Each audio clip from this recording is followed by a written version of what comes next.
Hello. मी सांगितलं होतं ना, मम्मी घरी नाही आली का फोन करीन. मम्मी घरी नाही आता.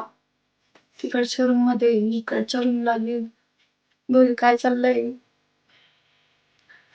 तिला काहीच कळत नाही, ती एकदम भोळी आहे. काय म्हणजे काहीच कळत नाही. कोणाशी बोलती. माझी मैत्रीण आहे रिया. काहीच कळत नाही तिला, भोळी आहे एकदम.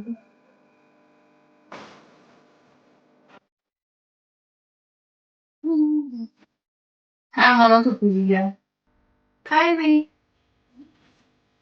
असंच फोन केला होता तिने विचारायला कशी आहे. फोन कोणाचा आहे. कोणाचाच नाही, त्या रियाचा आहे. मग तुझ्या नाव कसं काय आलं. माझ्याकडे फोन नाही ना, तिने नवीन फोन घेतला म्हणून दाखवलेला तिने. बरं झालं दिला, त्याला फोन नव्हता. आज जेवण बनवलंय, जेवण खाऊन.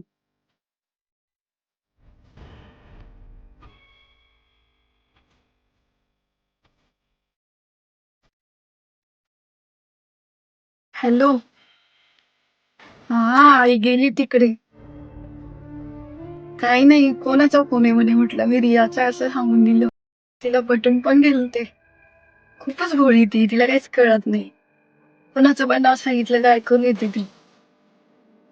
हम्म. चला आता मला जेवायला जायचं, झाली मी जेवायला. थोड्या वेळाने फोन करते मी परत.